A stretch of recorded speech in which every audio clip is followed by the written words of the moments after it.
Shalom.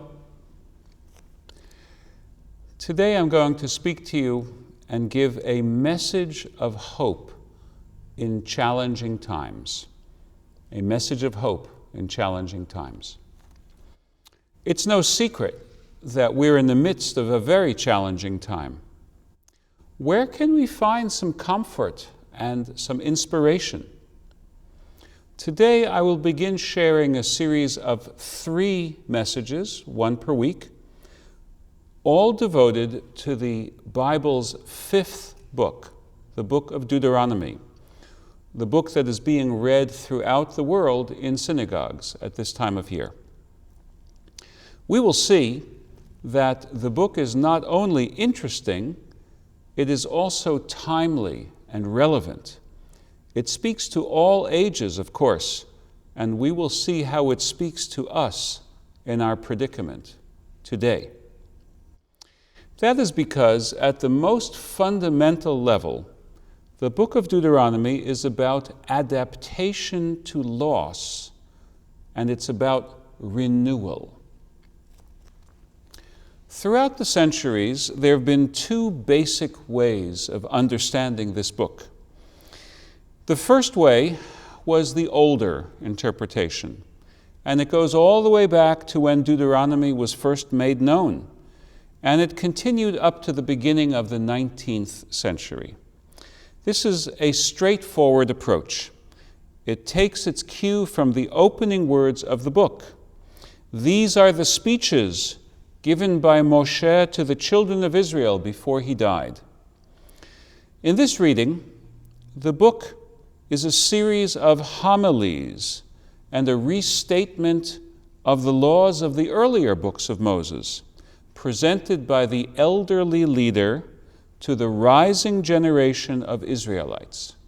They had grown to maturity in the Sinai desert, and they were about to return to the promised land.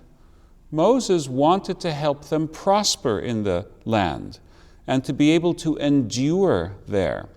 So he gave them a charge, teaching them that love of God and fidelity to God's commands would be the key to their success as a nation. But even should they fail, as he suspected they would, even then, in the land of exile, they could channel God's compassion by repentance and return to their sacred homeland. That is the traditional interpretation of the book. For the past 2 centuries, scholars have advanced and refined another theory about the origin of the book of Deuteronomy. The theory is intriguing, but I will only present its conclusions. We can save the up-close examination of how the theory builds its argument for our Tuesday morning Bible classes, which you're always free to join via our synagogue's Zoom video conferencing. In the modern view, the book of Deuteronomy was the work of generations of Jewish leaders. Its authors, whose collective creativity gave us the book, lived at various times. Some of them during the First Temple period, some of them later during the Babylonian exile. Perhaps the finishing touches were added at the beginning of the era of return to Zion. But a very important article of faith united all of these leaders.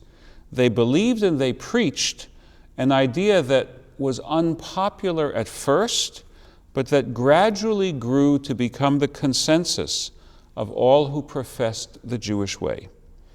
This tenet was that in order to survive and thrive, the people Israel needed to worship the Lord alone and not combine their faith in the Lord with any allegiance to the competing gods of the pagan nations. In the words that the book of Deuteronomy ascribes to Moshe, Va'atem hadvekim b'Adonai Elohechem chayim kulchem hayom.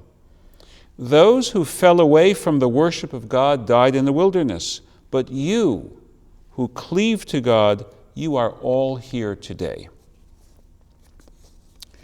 No matter which approach to the book speaks more to your soul, what I want to stress is that under either interpretation, the book is about endurance and restoration after a time of challenge and loss.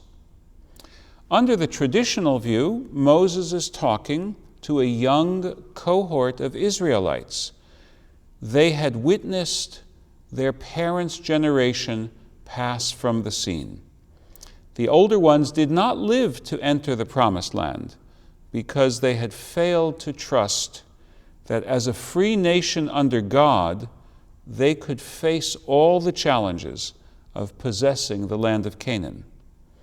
Moses was teaching the younger generation to learn the urgent lesson of our people's history: faith in God and commitment to the values God seeks to instill in us can give us the courage and strength to prevail, even in a hostile world.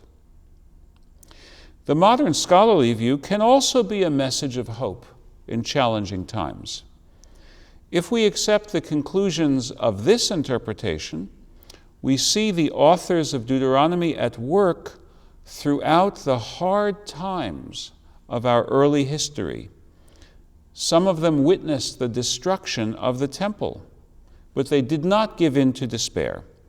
They recognized that God could still be approached, that God was still our God, and that recovery was within our reach. Here is how the book of Deuteronomy expresses that thought. I'm quoting from chapter 30, verses 4 through 6. Even if your outcasts are at the ends of the world, from there the Lord your God will gather you. From there he will get you. And the Lord your God will bring you to the land that your fathers possessed, and you shall possess it. And God will make you more prosperous and more numerous than your fathers. Then the Lord your God will open up your heart and the hearts of your offspring to love the Lord your God with all your heart and soul, in order that you may live. While the book itself attributes those words to Moses, we can understand that they had special resonance for the Jewish refugees languishing in far-off Babylon.